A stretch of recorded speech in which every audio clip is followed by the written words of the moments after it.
Hello students, आज की class में हम लोग कुछ बेसिक टर्म्स जानेंगे अकाउंटिंग से रिलेटेड। तो आइए चलिए शुरू करते हैं। आज सबसे पहले शुरू करते हैं with the word accounting. Accounting क्या होती है? आपके सब्जेक्ट का नाम अकाउंटेंसी है ना, तो ये अकाउंटेंसी किस वर्ड से ड्राइव हुआ है? अकाउंट से अकाउंटिंग और अकाउंटिंग से अकाउंटेंसी। इन सब तीनों टर्म्स को हम लोग जानेंगे धीरे धीरे। तो फर्स्ट स्टेप में है हमारा अकाउंटिंग। अकाउंटिंग क्या है? Accounting is an art of recording, classifying and summarizing in a significant manner and in terms of money, transactions and events which are in part at least of financial character and interpreting the result thereof। तो accounting एक कला है जिस तरीके से हमें अपनी data को रिकॉर्ड करना है। कौन सी इन्फॉर्मेशन को हमें रिकॉर्ड करना है? जो मनी में एक्सप्रेस हो सकती हो। समझ में आया?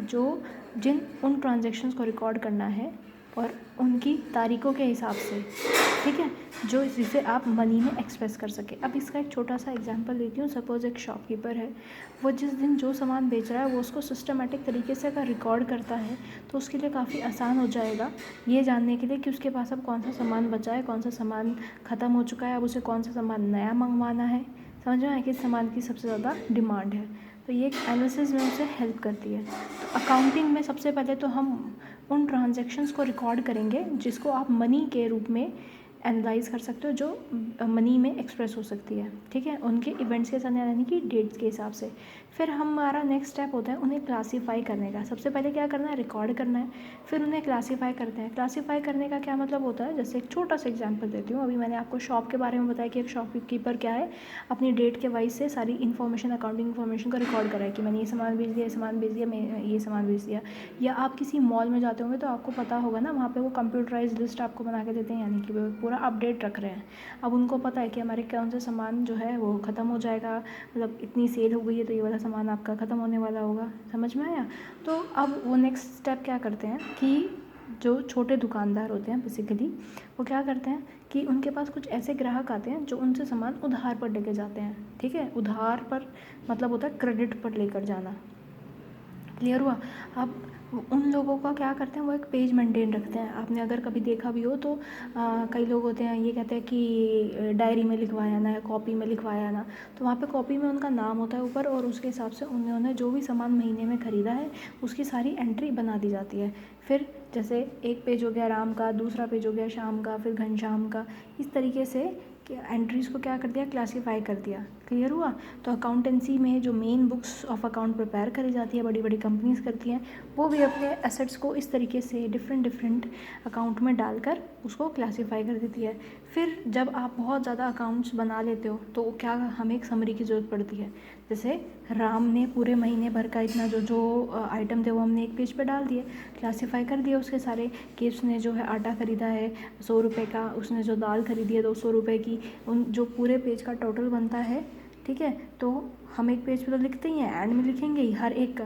तो हम क्या करते हैं रेफरेंस के लिए कि यहाँ पे हम लोग एक पेज पे लिख देंगे राम के 50,000 पेंडिंग है, घनश्याम के 70,000 पेंडिंग है, मोहन के 20,000 उसको देने हैं। ठीक है, समझ में आया? तो एक पेज पे हमने उसे क्या कर दिया? समराइज़। तो सबसे पहले हमने जो ट्रांजैक्शन मनी में एनालाइज हो सकते थे उसे रिकॉर्ड करना था, फिर उन्हें हम क्लासीफाई कर देते हैं, अलग अलग पेजेस पर पोस्ट कर देते हैं, और थर्ड स्टेप हमारा होता है कि इन्फॉर्मेशन को समराइज़ कर देना। क्लियर है? समझ में आया? और उसे एक सिग्निफिकेंट मैनर में करते हैं। जैसे जैसे हम लोग बुक्स ऑफ अकाउंट प्रिपेयर करेंगे ना, आप सीख जाएंगे कि किस तरीके से हमें मेन बुक्स ऑफ अकाउंट को प्रिपेयर करना होता है। पर फिलहाल के लिए आप सिर्फ इतनी सी बात को समझ लीजिए। समझ में आया? क्लियर हुआ? लास्ट में इस रिजल्ट को हम लोग इंटरप्रेट कर देते हैं। देखो, अकाउंटिंग इन्फॉर्मेशन को बहुत सारे लोग इस्तेमाल करते हैं। अब वो लोग अकाउंटिंग इन्फॉर्मेशन को कौन इस्तेमाल करते हैं? जैसे कि कंपनी के मालिक। समझ में आया? उनको तो ज़रूरत है ना, किस चीज़ की ज़रूरत है उनको? ये जानने की कि उनके पास जो सामान कितना ख़रीदा गया है, कितना गया है, पूरा एक अपना हिसाब किताब का एक बुक मेंटेन करके रखते हैं, उसको जानने की उन्हें ज़रूरत है। इसके अलावा हर वो बंदा जिसका बिज़नेस में कुछ इंटरेस्ट है वो ये जानना चाहेगा कि बिज़नेस कितना पैसा कमा रहा है।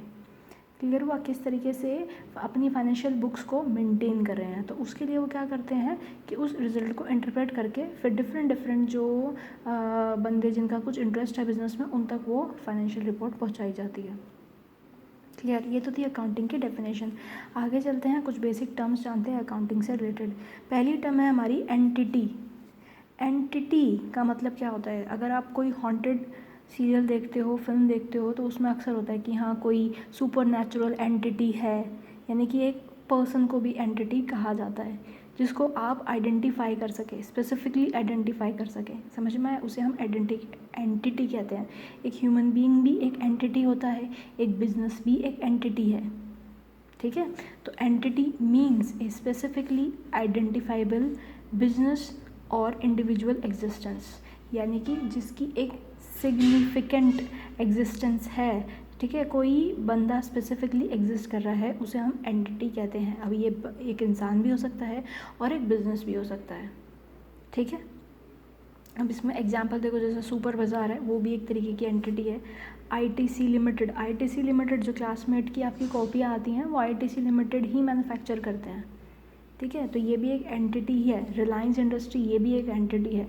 इसके अलावा धीरू भाई अंबानी, ये एक एंटिटी है। मुकेश अंबानी, अनिल अंबानी, ये सब एक एंटिटी के रूप में काउंट होंगे, क्योंकि एक इंडिविजुअल है, इसको आप स्पेसिफिकली आइडेंटिफाई कर सकते हैं, तो ये इन्हें हम क्या कहते हैं? एंटिटी। अकाउंटिंग में एंटिटी किसकी बात होती है? कि बिजनेसेस की बात होती है। क्लियर हुआ? तो एंटिटी वर्ड का आपको मेरे ख्याल से मतलब क्लियर हो गया होगा। तो आगे चलते हैं, मतलब समझते हैं ट्रांजैक्शन की। यहाँ पे भी एक वर्ड आपका आया था ना, ट्रांजैक्शंस। तो ट्रांजैक्शंस क्या होती है? An event involving some value between two और मोर एंटिटी। एंटिटी मतलब इंडिविजुअल या बिजनेस। अब दो बिजनेसेस के बीच में कुछ लेन देन हुआ है, सम वैल्यू।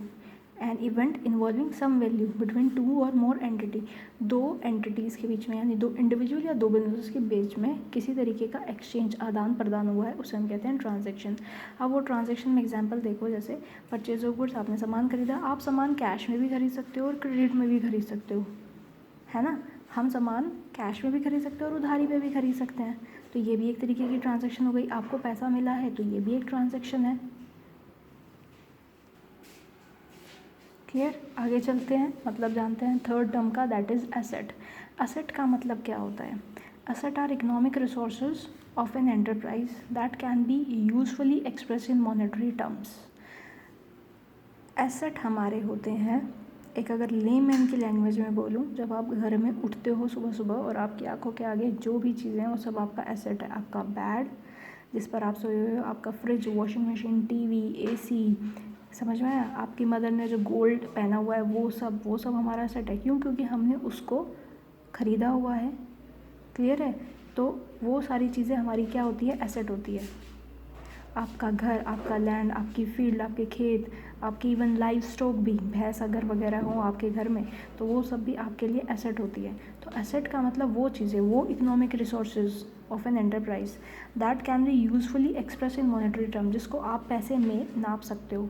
हर वो चीज़ जिसको आप पैसे में नाप सकते हो, उसे हम क्या कहते हैं? एसेट कहते हैं। और उस पर हमारा अधिकार होता है, ठीक है? वो एक पर्सन की खुद की प्रॉपर्टी में इन्वॉल्व होगा। तो असेट का एक और मतलब जान लेते हैं, something of value that a person company owns. कोई इंसान या कोई कंपनी जिस किसी वैल्यूएबल चीज़ को, जिस पर उसका मालिकाना हक है, उसे हम एसेट कहते हैं, ठीक है? या तो वो उसने लीज़ पर लियो, तब भी वो उसका एसेट काउंट होगा। लीज़ का मतलब किराए पे लियो, जब तक आप एक घर में किराए पे रह रहे हो, तब तक आप के लिए वो एसेट काउंट होगा। आपने कोई दुकान किराए पे लिया, तो वो दुकान भी आपके लिए एसेट काउंट होगी। क्लियर? तो इस एसेट में, इस हिंदी मीनिंग में अगर बताऊं, जैसे अगर किसी दुकान के पास कोई माल है, सामान जो है, स्टॉक जो है, पूंजी यानी कि कैपिटल, वो भी उसका एसेट हो गया। कैश, ठीक है? परिसंपत्ति, प्रॉपर्टी वगैरह, या कोई उपयोगी वस्तु कि उसके पास कोई भी ऐसी चीज़ जो उसका यूज़ कर सकता है, वो सब उसके लिए एसेट काउंट होगी। एसेट का मतलब क्लियर हुआ? यानी कि अब हम किस किस चीज़ को एसेट कह सकते हैं? जैसे हमारी लैंड, बिल्डिंग, ठीक है, मशीनरी, कैश, ये सारी चीज़ें हमारी क्या होती है? एसेट होती है। आपके पास अगर कोई मोटर कार है तो वो भी एसेट हुआ। तो धीरे धीरे आप और भी चीज़ों को जानोगे एसेट के बारे में। तो एसेट क्या होती है? जिस पे हमारा पोजीशन है, जो हमारे कंट्रोल में है, जो हमारी चीज़ है, वो हमारे लिए एसेट होगी। क्लियर? तो अब इस एसेट को क्लासीफाई किया जाता है दो पार्ट में। कौन कौन से हैं वो 2 पार्ट। पहला, asset can be categorize into 2 part, that is non current assets and current assets. अब इसका क्या मतलब है नॉन करंट एंड करंट का? नॉन करंट आपकी वो चीज़ें होती हैं जो आपके पास 1 साल से ज़्यादा टाइम पीरियड के लिए होती हैं, और करंट वो होती है जो इसको आप 1 साल के अंदर अंदर इस्तेमाल कर लेंगे। नॉन करंट का मतलब क्या हुआ? Which can be use more than 1 year, more than 1 year. और जो करंट एसेट है वो क्या होगी? Less than 1 year.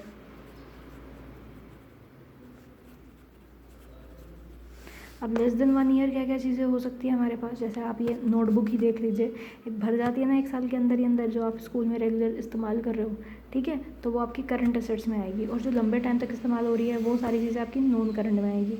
लंबे टाइम तक हम क्या क्या इस्तेमाल करते हैं? जैसे आपका घर लंबे टाइम तक चलने वाला है तो नॉन करंट असेट हो गया। अभी मैंने आपको बताया था ना कि आपका घर आपके लिए असेट है। बिल्डिंग के लिए जो कंपनीज़ हैं उनके लिए उनके जो बिल्डिंग है जहाँ पे उनका प्लांट लगा हुआ है, मैन्युफैक्चरिंग प्लांट, वो सब उनके लिए क्या होता है? एसेट होता है। अब वो लंबे टाइम तक चलने वाला है तो उसे हम क्या कहेंगे? नॉन करंट एसेट, ठीक है। अब इस नॉन करंट एसेट को भी कई पार्ट्स में और क्लासीफाई किया गया है। तो जैसे कि fix assets, non current investment, deferred tax assets, no long term loan advances and other non current assets. अब फिक्स एसेट्स क्या होते हैं? फिक्स एसेट्स आपके वो एसेट्स होते हैं जो आपके पास ऑफकोर्स 1 साल से ज़्यादा टाइम पीरियड तक रहने वाले हो। इसको हम लोग और फर्दर क्लासीफाई करते हैं टेंजिबल, इनटेंजिबल में। Capital, work in progress and intangible asset under development. अब ये टेंजिबल इंटेंजिबल क्या है? टेंजिबल असेट्स वो होते हैं जिसको आप देख सकते हो, देख सकते हैं, यानी कि लैंड आप देख सकते हो, बिल्डिंग आप देख सकते हो, मशीनरी आप देख सकते हो, मोटर कार आप देख सकते हो, लाइफ स्टॉक आप देख सकते हो। उन्हें हम क्या कहेंगे? टेंजिबल। देख सकते हो, छू सकते हो, ठीक है, जिन्हें हम महसूस कर सकते हैं, और वो सब हमारे कंट्रोल में आते हैं, ठीक है, हमारा पोसेशन है उन सब चीज़ों पे, तो उन्हें हम टेंजिबल असेट कहेंगे। अब इनटेंजिबल असेट्स क्या होते हैं? इनटेंजिबल असेट्स हमारे वो असेट्स होते हैं जिनको हम सिर्फ महसूस कर सकते हैं। अब ये इसमें क्या क्या होता है? जैसे कि गुडविल, रेप्यूटेशन होती है गुडविल, पेटेंट्स। अगर किसी ने किसी तरीके का कोई नया इन्वेंशन किया है तो उस इन्वेंशन को कोई और पर्सन कॉपी ना कर ले तो वो उस पर अपने पेटेंट राइट ले लेता है। तो अगर किसी को उसे कॉपी करना है तो उससे पेटेंट खरीदने पड़ेंगे, ठीक है। ज़्यादातर जो टेक्नोलॉजिकल इक्विपमेंट्स होते हैं ना उसमें पेटेंट कराए जाते हैं, बुक्स में भी पेटेंट कराए जाते हैं, ठीक है। कॉपीराइट्स क्या होते हैं? जैसे किसी पर्सन ने पेटेंट करवा लिया अपना, तो उससे अगर आपने पेटेंट खरीदा है तो आपने उसको कहा जाता है कॉपीराइट हमने ले लिया उस चीज़ का। तो ये इंटेंजिबल एसेट की कैटेगरी में आता है, ठीक है। कैपिटल, वर्क इन प्रोग्रेस, यानी कि कैपिटल तो वो अमाउंट होता है जो बिजनेस में इन्वेस्ट किया गया है, और अगर आपका कोई वर्क इन प्रोग्रेस चल रहा है तो वो ऑफकोर्स लंबे टाइम तक चलने वाला है, उसे भी हम फिक्स एसेट की कैटेगरी में रखते हैं, ठीक है। कोई इंटेंजिबल एसेट है, इंटेंजिबल एसेट है और अंडर डेवलपमेंट है, ये होते हैं इंटेंजिबल एसेट। और अंडर डेवलपमेंट में गुडविल हमारी सालों तक बनती रहती है और हमें दिखाई भी नहीं देती, ये सभी हमारे फिक्स एसेट्स की कैटेगरी में आती हैं, ठीक है। नॉन करंट इन्वेस्टमेंट यानी कि 1 साल से ज़्यादा लंबे टाइम तक चलने वाली investment. Deferred tax assets, deferred tax assets हमारे, देखो टैक्स होती है हमारे लिए, जो बिज़नेस है अगर वो अपनी जो इनकम कमाते हैं उस पर उन्हें सरकार को टैक्स देना पड़ता है, तो इस पर ही उनका अगर कोई पिछला अमाउंट है जो उन्होंने एक्स्ट्रा पे किया हुआ है तो वो उनका डेफर्ड टैक्स का अकाउंट होगा, ठीक है।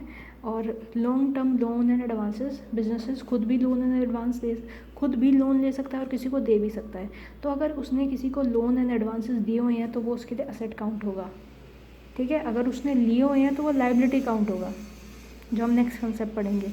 अगर किसी को आप पैसे उधार पे देते हो तो वो आपका असेट है, क्लियर हुआ। वैसे हम उसके लिए डेटर टर्म का इस्तेमाल करेंगे, डेटर, ठीक है। और अगर आपने किसी से लिए हुए हैं तो आपके लिए वो लाइबिलिटी बन जाएगा, और जो बंदा हमें देता है उसे हम कहते हैं क्रेडिटर।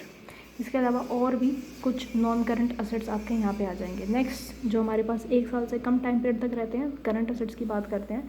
इस करंट असेट्स में आते हैं आपके करंट इन्वेस्टमेंट्स, जो 1 साल के अंदर अंदर आपकी रिडीम हो जाएगी।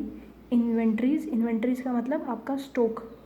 ट्रेड रिसीवेबल्स, यानी कि वो बंदे जिनको आपने सामान उधारी पे दिया हुआ है और वो बंदे आपको 1 साल के अंदर अंदर कुछ महीनों के अंदर ही अंदर पैसे पे कर देंगे, समझ में आया।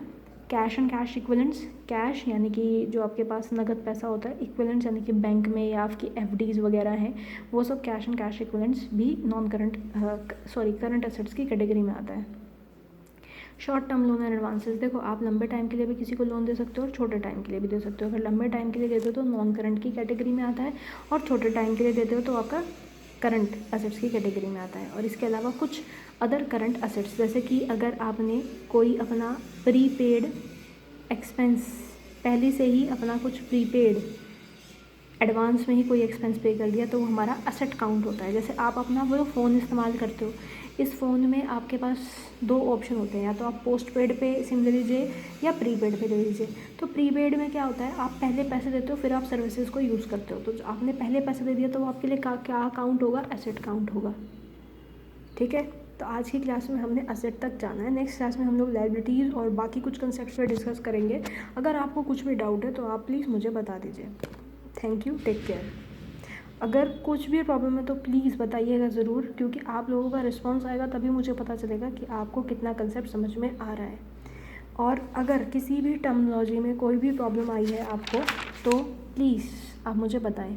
आप चाहे तो स्क्रीनशॉट लेकर इसको कॉपी भी कर सकते हैं। ओके, मिलते हैं नेक्स्ट क्लास में।